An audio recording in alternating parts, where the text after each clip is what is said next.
Hello दोस्तों, स्वागत है आपका हमारे YouTube चैनल हानी वॉइस पर।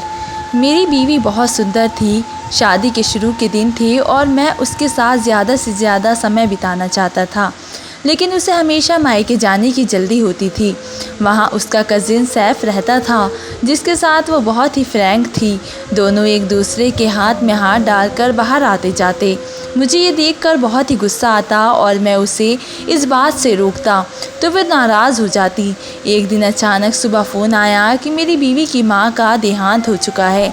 जैसे ही मैं बीवी के साथ ससुराल पहुंचा तो मेरी बीवी सैफ के गले लगकर रोने लगी। तभी मुझे गुस्सा आया और मैंने सैफ को, लेकिन जैसे जैसे समय गुजर रहा था मेरी बेचैनी बढ़ती जा रही थी। बेशक माया को मेरी माँ ने पसंद किया था, लेकिन उसकी तस्वीर देखकर मैं उसका दीवाना हो गया था। जितनी मुझे कमरे में जाने की जल्दी थी, उतना ही ये रस्में जान नहीं छोड़ रही थी। मेरे सारे कज़िन्स मुझे लेकर बैठे हुए थे, कह रहे थे कि तुम्हारी शक्ल देखकर लग रहा है कि पहली रात ही भाभी तुम पर रोब जमा लेगी।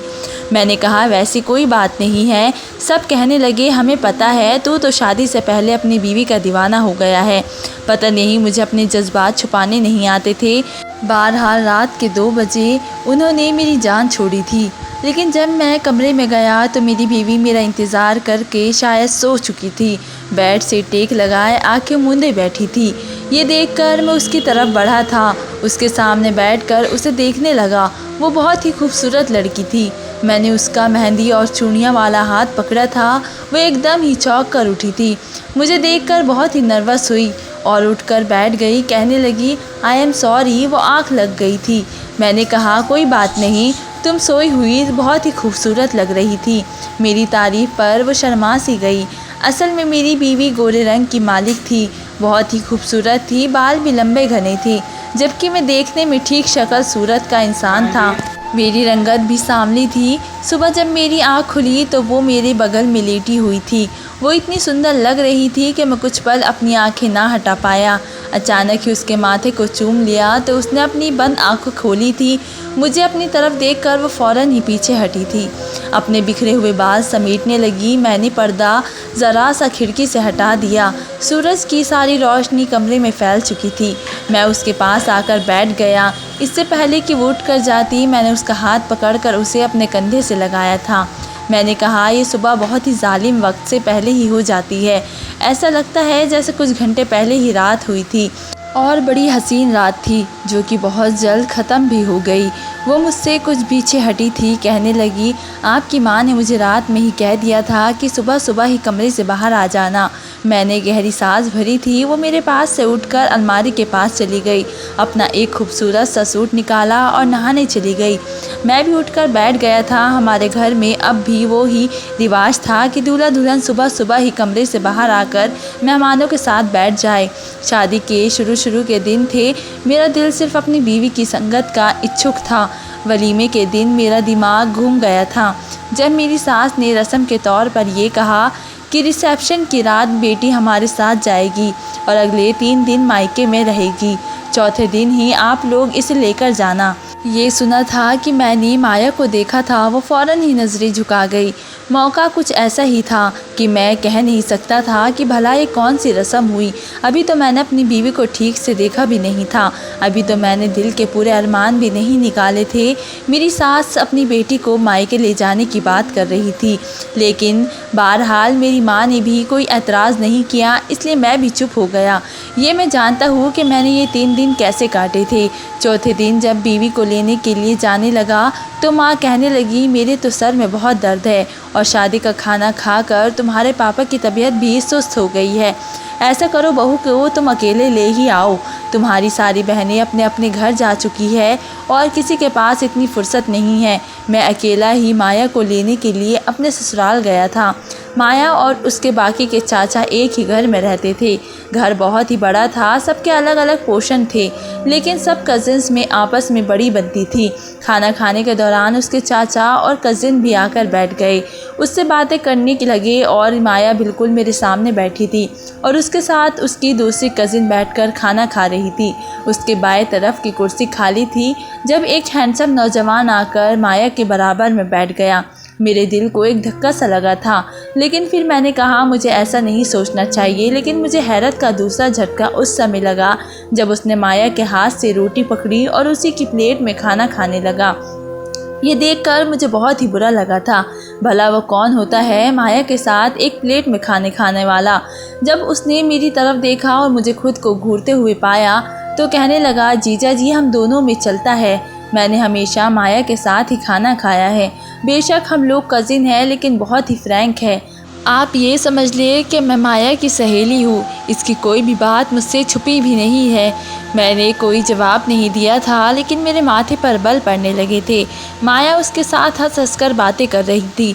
दोनों को देखकर लगता था जैसे चाँद सूरज की जोड़ी है। इन्हें एक साथ देखकर मेरे दिल की आग की भट्टी की तरह जल रहा था। मैंने खाना भी ठीक से नहीं खाया। हालांकि मेरा इरादा था कि मैं खाना खाने के बाद कुछ देर सबके साथ बैठूंगा, बातें करूंगा, लेकिन इन दोनों को अपने सामने हंसते और कानों में खुस करते बातें करता देखकर मैं वहां पर बिल्कुल भी नहीं रुका। खाना खाने के फ़ौरन बाद मैंने हाथ में पहनी हुई घड़ी को देखा और मैंने कहा, बहुत देर हो गई है माया, जल्दी चलो। ये सुनकर उस लड़के ने, जिसका नाम सैफ था, कहने लगे, नबील भाई इतनी भी जल्दी किस बात की है आपको? अरे आराम से बैठते हैं, गपशप करते हैं। मैंने कहा, मैं लेट हो गया हूँ, मुझे घर जाना है। सबने मुझे रोकने के लिए बहुत ही कहा था, लेकिन मैं नहीं रुका, इसलिए माया को भी आना पड़ा। मैंने गौर किया कि पूरे रास्ते वो कार में मुंह फुलाए बैठी रही, मुझसे एक बात भी नहीं की थी, बस खिड़की से बाहर देखती रही। मैंने भी ध्यान नहीं दिया। घर आकर जब मैं कमरे में आया तो कहने लगी, आपको मेरी फैमिली के साथ थोड़ा सा समय गुजारना चाहिए था। सब लोग कितना कह रहे थे। सैफ ने भी आपको कितनी बार रोकने की कोशिश की, लेकिन आपने किसी की सुनी ही नहीं है। मैं उसके पास आ गया। मैंने कहा, मुझे तुम्हारा ये कज़िन सैफ बिल्कुल भी अच्छा नहीं लगा। ये सुनकर उसने मुझे हैरत से देखा था। कहने लगी, आपको अच्छा नहीं लगा? वो तो बहुत ही खुश मिजाज लड़का है, जो भी उससे बात करता है उसका फ़ैन हो जाता है। मैंने कहा, लेकिन मुझे वो अच्छा नहीं लगा। आइंदा तुम अपने मायके जाओ तो उससे ज़रा दूरी बना कर रहना। ये कहकर मैंने अपनी घड़ी उतारी और ड्रेसिंग टेबल पर रख दी, अपना तौलिया पकड़ा और नहाने के लिए चला गया। वे मुझे बस हैरत से देख रही थी। जब तक मैं वॉशरूम से बाहर आया वो सारी ज्वेलरी उतार चुकी थी और अपने बालों में कॉम्ब कर रही थी।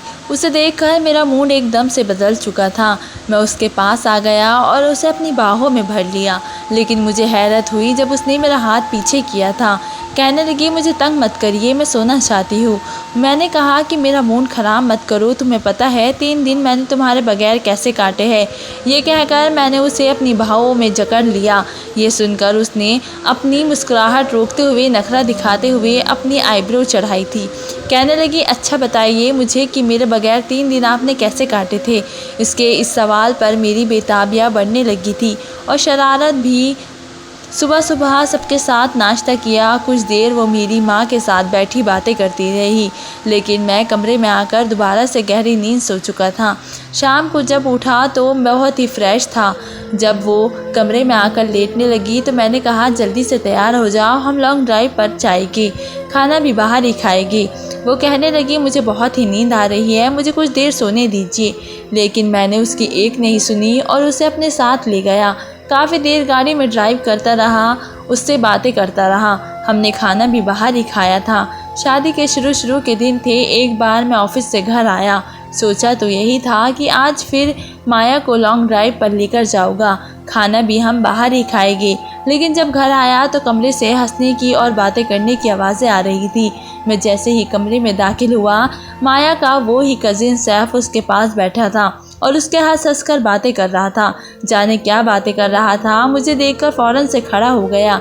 कहने लगा, जीजा जी आप इतनी जल्दी आ गए?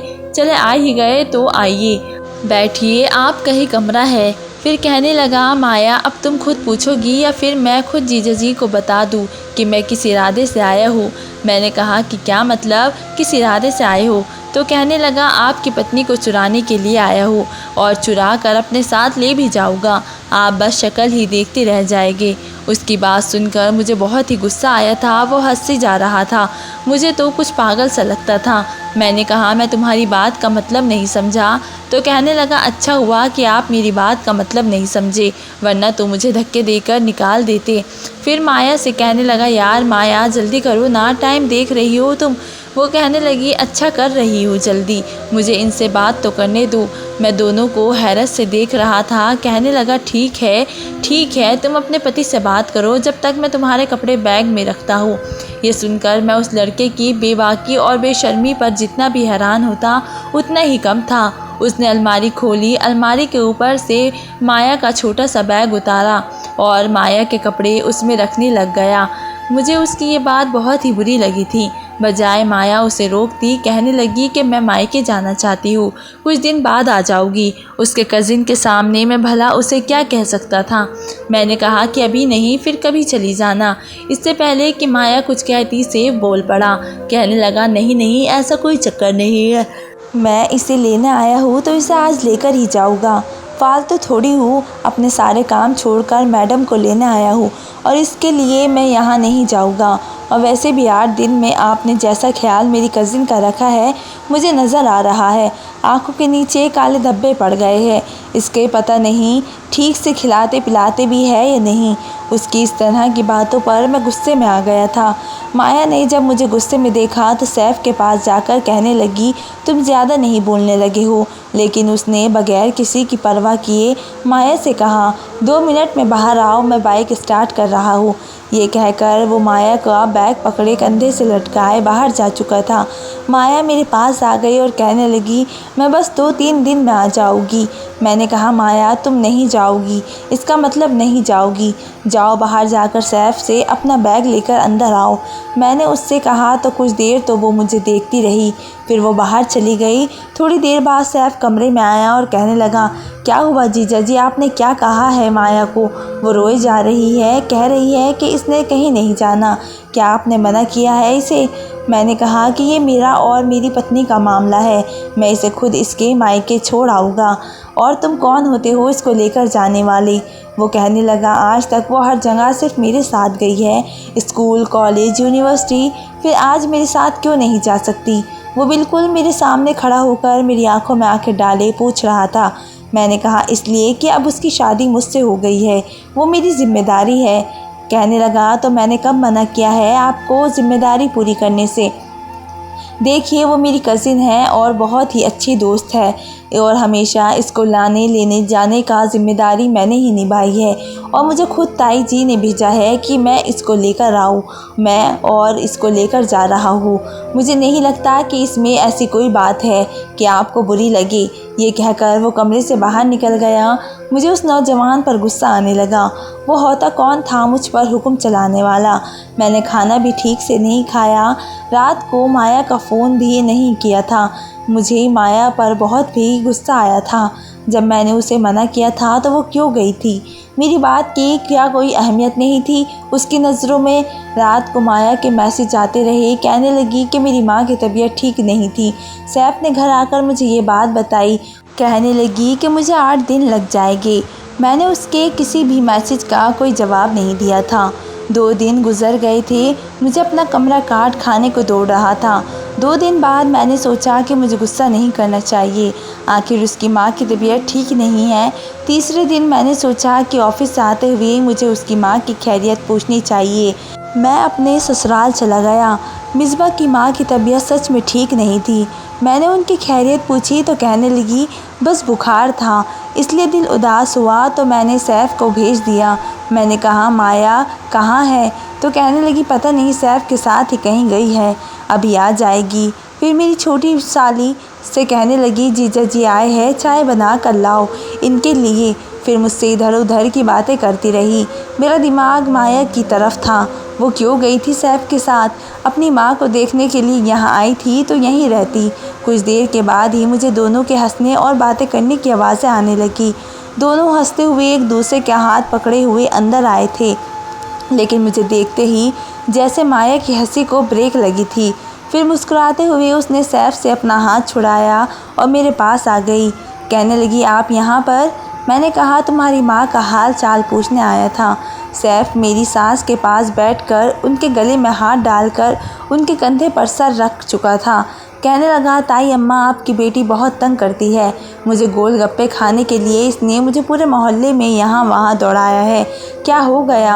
अगर इसने तुमसे फरमाइश कर ली, मायके आई है, तो तुम्हें चाहिए ही कि इसको पूछे और इसका ख्याल रखे। कहने लगा, इसके खातिर तो मैं जान भी दे सकता हूँ, तभी तो लेकर गया हूँ इसे। 4 जगह लेकर गया आपकी बेटी को, फिर जाकर एक जगह पसंद आए है। माया कहने लगी, माँ ये झूठ बोल रहा है, बस सिर्फ 2 जगह लेकर गया था और एक जगह तो बहुत ही गंदगी थी, मुझसे वहाँ खाया भी नहीं गया। हाँ, दूसरी जगह के अच्छे थे, सो मैंने 2 प्लेट खाई थी। ये सुनकर मेरी सास मुस्कुराने लगी, कहने लगी, बहुत अच्छी बात है कि तुम खुश हो गई हो। हालांकि चंद दिन पहले मैंने भी माया से यही कहा था, चलो हम बाहर लॉन्ग ड्राइव पर चलते हैं, तुम्हें बहुत ही मज़े के गोलगप्पे भी खिलाऊंगा, लेकिन उसने मना कर दिया था। कहने लगी, बहुत थकी हुई हूँ, बस सोना चाहती हूँ, मुझे बस सोने दिया करे। आप मुझे बहुत ही तंग करते हैं। पता नहीं मेरे इतने प्यार के बावजूद भी उसे मुझसे बस शिकायतें ही रहती थी, और यहाँ इस लोफर के साथ बाइक पर बैठकर गोलगप्पे खाने गई थी, और ये ताई के साथ यूँ गले लगा हुआ था जैसे कि पता नहीं क्या हो। और भी कजिन्स थे, सगे भाई भी थे। मैंने सबके अंदर एक लिहाज और सकोह देखा था। किसी को भी माया के साथ इस तरह से फ्री होते हुए नहीं देखा था जैसा कि ये सैफ होता था। पता नहीं इसे औरतों में घुसे रहने का कितना शौक़ था। बहरहाल मैं गया तो सिर्फ अपनी सास को मिलने के लिए था, लेकिन माया को अपने साथ लेकर आया था। मैंने घर में आते ही उसे साफ कह दिया था कि आज के बाद वो मुझे सैफ के साथ नज़र ना आए। मेरी बात सुनकर वो कहने लगी, आप कैसी बातें कर रहे हैं? मैंने कहा, जब मैंने तुम्हें कहा था कि मैं तुम्हें ले जाता हूँ गोलगप्पे खिलाने के लिए, तब तो तुमने मना कर दिया था, और आज उस छिछोरे लड़के के साथ जाते हुए तुम्हें कोई एतराज़ नहीं हुआ, कुछ भी बुरा नहीं लगा। देखो माया, मैं शक्की आदमी बिल्कुल नहीं हूँ, लेकिन मुझे उस लड़के के तौर तरीके बिल्कुल पसंद नहीं हैं। चिपक कर साथ बैठता है तुम्हारे, लगता क्या है वो तुम्हारा जो तुम्हारे साथ ही चिपकता है। कहने लगी, आपकी सोच इतनी छोटी है। मैंने कहा है मेरी सोच छोटी है, तुम्हें सारी बुराइयाँ मुझ में ही नज़र आती है। तुम्हें ये नज़र नहीं आता कि वो क्या करता है, मुँह उठाकर घर आ जाता है, आकर तुम्हारे कमरे में तुम्हारे साथ दरवाज़ा बंद करके बैठ जाता है। भला ये कौन सा तरीका है? अपनी कज़िन के ससुराल में जाते हैं तो ड्राइंग रूम में बैठे सबके सामने बैठते हैं, सबके सामने तुमसे बातें करें। कहने लगी, अगर वो अकेला कमरे में आ जाता है तो आपका इसका क्या मतलब समझते हैं? क्या मैं बुरी हूँ? मैंने कहा, तुम अच्छी तरह जानते हो कि इसका क्या मतलब है और क्या नहीं। मुझे वो लड़का एक आँख नहीं अच्छा लगता, मुझे वो यहाँ दिखाई भी ना दे, और अगर तुम्हारे मायके जाने का मतलब सैफ के साथ सड़कें नापना है तो तुम भी मायके नहीं जाओगी। मेरी बात सुनकर उसकी आंखों से आंसू बहने लगे। कहने लगी, मुझे बहुत ही अफसोस है कि मैंने आप जैसे शक्की इंसान से शादी की। शायद मैं कुछ ज़्यादा ही गुस्से में आ गया था, पता नहीं उसे मुझ में ही कमियां क्यों नज़र आती थी। मैंने कहा, कर ली शादी, लग गया पता कि मैं कैसा हूँ, अब मेरे हिसाब से चलो, वरना तुम नहीं जानती मैं कितना बुरा इंसान हूँ और तुम्हारे साथ क्या कुछ कर सकता हूँ। मेरी बात सुनकर वो चुप सी हो गई। रात को खाना मैं बाज़ार से ही ले आया था, क्योंकि उसने कुछ नहीं बनाया था। मैंने अपनी माँ से कहा कि आप खाना लगा दें। वो कहने लगी, क्या कोई बात हुई है? माया से जब से घर आई है चुप चुप सी है, ना मुझसे बात कर रही है और ना ही अपने कमरे से बाहर निकल रही है। अगर उसकी माँ की तबीयत ज़्यादा ख़राब थी तो तुम्हें चाहिए था कि इसे वापस ना लेकर आते। मैंने कहा, माँ उसके सर में दर्द है और कोई बात नहीं, आप खाना खाएं, मैं उसको लेकर आता हूँ। मैं कमरे में गया तो वो मुंह फुलाए बैठी थी, बार बार अपने आंसू साफ कर रही थी। मैंने कहा, ये क्या तमाशा बना रखा है तुमने? किस बात का शौक मना रही हो तुम? चलो उठकर खाना खाओ। कहने लगी, मुझे नहीं खाना, प्लीज़ आप जाइए यहाँ से। मुझे उस पर गुस्सा आने लगा, बजाय मेरी बात समझने के वो नखरे दिखा रही थी। मैंने उसका हाथ पकड़ा तो कहने लगी, डोंट टच मी, हाथ मत लगाइए मुझे। मैंने दोनों हाथ से उसे पकड़ा और बुरी तरह से झंझोड़ कर रख दिया। मैंने कहा, लो लगा लिया तुम्हें हाथ, क्या कर लोगी तुम? मैं तुम्हारे साथ जो चाहे कर सकता हूँ, तुम मुझे रोक नहीं सकती। और ये एटीट्यूड जो है ना, ये अपने पास संभाल कर रखो। मैं उन मर्दों में से नहीं हूँ जो औरत के फालतू के नखरे उठाए। 2 दिन के अंदर सीधा करके रख दूँगा तुम्हें। जाओ, जाकर मुँह धोकर आओ, अपना हुलिया ठीक करो। मैंने अभी तक तुम्हें ऐसा कुछ नहीं कहा कि तुम रोना धोना मचाकर कमरे में बंद होकर बैठ जाओ। मेकअप करके अपनी शक्ल अच्छी करो। और ख़बरदार, जो मेरी माँ के सामने तुमने ये दिखाया कि हमारे बीच कोई भी अनबन चल रही है, बिल्कुल ठीक तरह से उनके साथ बैठना और वैसे ही बातें करना जैसे तुम रोज़ करती हो। मैंने गुस्से भरे अंदाज में उससे कहा था। वो शायद मेरे इस अंदाज से थोड़ा डर सी गई थी। फ़ौरन से सीधी हो गई। मैंने उसके दोनों हाथ छोड़ दिए। वो उठकर वॉशरूम में गई, मुंह धोया और बाहर आई। हल्की सी लिपस्टिक लगाई, हाथों में चूड़ियाँ पहनी। मैं सोच चुका था कि माया को इसी तरीके से रोकूंगा। भला ये सैफ होता कौन है, जब जी चाहता है मुंह उठाकर कमरे में आ जाता है, जब जी चाहता है इसके करीब होकर बैठता है। कोई भी पति ये सब बर्दाश्त नहीं कर सकता, तो मैं क्यों करूँगा। अगर इसे लगता है कि मैं घटिया सोच का मालिक हूँ, तो वह सोचती रहे। कुछ देर बाद मैं भी कमरे से बाहर आ गया था। वो मेरी भी माँ के साथ हल्की फुल्की बातों में बिजी थी।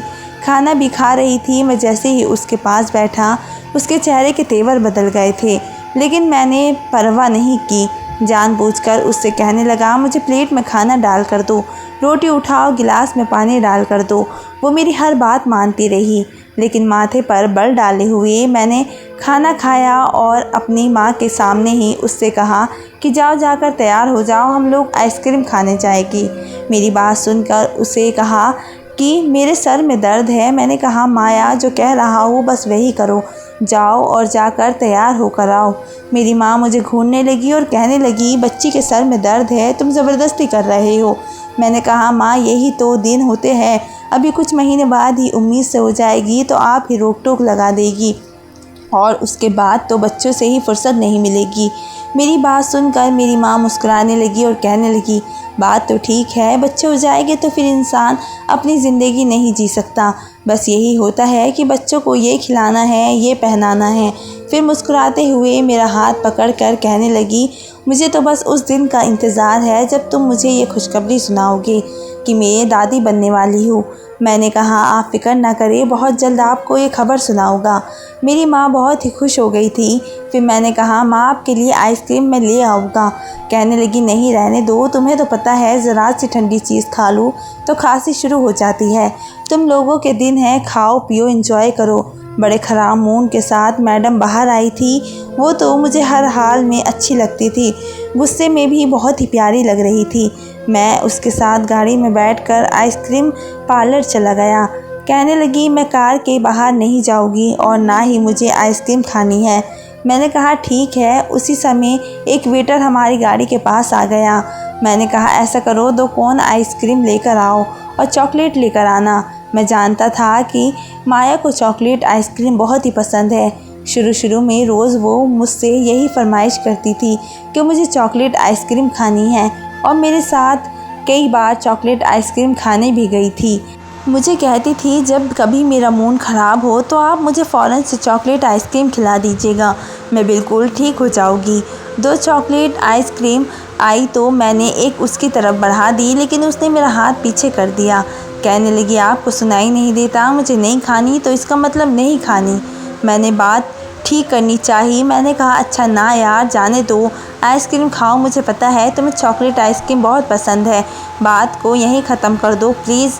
मैंने आइसक्रीम उसकी तरफ बढ़ाते हुए बड़े प्यार से कहा था। मैं नहीं चाहता था कि उसका मूड अभी और ख़राब रहे और वो मेरी रात बर्बाद करे। उसने मेरे हाथ से आइसक्रीम पकड़ी और खिड़की से बाहर फेंक दी। कहने लगी, हो गई बात ख़त्म, आपके लिए सब कुछ बहुत ही सरल है और आप जब चाहे, जो चाहे, जिसके बारे में जो दिल करे वो कह दे। इसके बाद ये भी बर्दाश्त भी ना करे कि सामने वाले का मूड कैसा है और कैसा नहीं। आपको सामने वाले का मूड भी अपने हिसाब से चाहिए, चाहे उसका दिल हो या ना हो। मैं आपकी मर्ज़ी पर हंस नहीं सकती और ना ही आपकी मर्ज़ी पर रो सकती हूँ। मैं भी जीती जागती इंसान हूँ। अब मैं अपना मुंह बंद ही रखूँगी। मुझे उस समय माया पर कितना गुस्सा आया था, मैं बता नहीं सकता था। मैंने आइसक्रीम वाले को पैसे दिए, अपनी आइसक्रीम उसे पकड़ा दी। मैंने कहा, ये तुम खा लेना। ये कहकर मैंने गाड़ी घर की तरफ मोड़ी और घर पहुंचा था। जैसे ही मैंने गाड़ी पार्क में खड़ी की, मैंने दरवाज़ा बड़ी ज़ोर से बंद किया था। माया के गाड़ी से उतरने का भी इंतज़ार नहीं किया था। फ़ौरन से मैं अपने कमरे में आ गया। कुछ देर के बाद वो भी कमरे में आई थी। अच्छा था कि माँ सो चुकी थी। वो कमरे में आई। मैंने कहा, दरवाज़ा बंद करो और लाइट भी ऑफ़ कर दो। उसने दरवाज़ा बंद किया, लाइट भी बंद की। थोड़ी देर बाद वो लेट गई। मैं उसके करीब आ गया। कहने लगी, मेरा मूड नहीं है। मैंने कहा, शट अप, मुझे तुम्हारे मूड की परवाह नहीं है। मैं सिर्फ ये देखूँगा कि मेरा किस चीज़ का मूड है, इसलिए आज के बाद मुझे रोकना मत। वे पहली बार था जब मैंने अपना जुनून उसे दिखाया था। शादी से अब तक मैंने बड़ी नरमी रखी थी, लेकिन आज नहीं, क्योंकि आज मुझे उस पर कुछ ज़्यादा ही गुस्सा आ रहा था। लेकिन मैं नहीं जानता था कि जो कुछ आगे होने वाला है वो कुछ ऐसा होगा। अगले ही दिन मेरी माँ ने कमरे का दरवाज़ा खटखटाया था। मैंने जैसे ही दरवाज़ा खोला तो मेरी माँ रो रही थी। मैंने कहा, माँ आपको क्या हुआ है? कहने लगी, तुम दोनों के फ़ोन साइलेंट पर पड़े हैं और माया के घर से इतनी कॉल्स आ रही थी। ये सुनकर माया भी उठकर बैठ गई। मैंने कहा, पता नहीं माँ, शायद मेरा फ़ोन साइलेंट पर ही था। वो माया के पास आ गई और कहने लगी, बेटा, जो खबर मैं तुम्हें सुनाने वाली हूँ बड़े सब्र और आराम से सुनना। कहने लगी कि क्या बात है, क्या हुआ है माँ, सब ठीक तो है ना? मेरी माँ उसको गले लगाकर रोने लगी। कहने लगी कि तुम्हारी माँ का देहांत हो गया है। ये सुना था कि मैं खुद भी परेशान हो गया। कहने लगी कि तुम्हारे घर से फ़ोन आया था। वो कह रहे थे कि वो लोग नबील के नंबर पर कब से फ़ोन कर रहे हैं। तुम्हारे नंबर पर भी किया, लेकिन तुम दोनों में से कोई भी फ़ोन नहीं उठा रहा। मेरी माँ माया को चुप करवा रही थी। मैं भी उसके पास बैठकर उसे तसल्ली देने लगा। मेरी माँ हमारे साथ ही माया के घर गई थी। जैसे ही घर का दरवाज़ा खुला, सामने ही सैफ खड़ा हुआ था। उसकी भी आंखें रो रो कर सूजी हुई थी। उसे देखकर माया ने अपना हाथ मुझसे छुड़वाया और जाकर उसके सीने से जा लगी। उसने भी माया को अपने गले लगा लिया। वो फूट फूट कर रो रही थी और मैं यूँ था कि जैसे बेजान सा हो चुका हूँ। ये क्या तरीका था? मुझे उन दोनों पर बहुत ही गुस्सा आया। मैंने न आव देखा और न ताव देखा और जाकर माया को उसकी कज़िन से अलग किया और सैफ के मुंह पर एक थप्पड़ मार दिया। उसका गिरेबान पकड़ लिया। वो होता कौन है मेरी बीवी को गले लगाने वाला? एक तमाशा सा लग गया था। माया अपना दुख भूल बैठी थी। मुझे हैरत से देखने लगी। उसके चाचा भी वहाँ इकट्ठे हो गए। मैंने उसके कज़िन से कहा कि तुम होते कौन हो मेरी पत्नी के गले लगने वाले? वो कहने लगा, माया का सगा भाई हूँ मैं। ये कहकर उसने मुझसे अपना गिरेबान छुड़वा लिया। मैं हक्का बक्का उसकी शक्ल देखने लगा। उसके चाचा कहने लगे कि बचपन में माया की माँ ने अपना बेटा हमें दे दिया था क्योंकि हमारी कोई औलाद ना थी। ये माया का सगा भाई है। ये सुनकर मुझे अपने व्यवहार पर अफसोस होने लगा। मैं तो जैसे ज़मीन में धंसता चला जा रहा था। कभी कभी जो इंसान सोचता है वो होता नहीं है। हमें शक की नज़र से नहीं देखना चाहिए, बल्कि पहले पता करना चाहिए कि जैसा हमें दिख रहा है वैसा है भी या नहीं। मैंने माया और सैफ से माफ़ी मांगी। उन्होंने भी मुझे माफ़ कर दिया था क्योंकि मैंने बहुत ही बड़ी गलती की थी। तो दोस्तों, इस कहानी को लेकर आपकी क्या राय है कमेंट बॉक्स में ज़रूर बताएं। और अगर कहानी अच्छी लगी हो तो प्लीज़ लाइक करें। अगर आपने हमारे चैनल को अभी तक सब्सक्राइब नहीं किया तो ज़रूर कर लीजिएगा। तो मिलते हैं ऐसी ही मोटिवेशनल कहानी के साथ। तब तक के लिए धन्यवाद।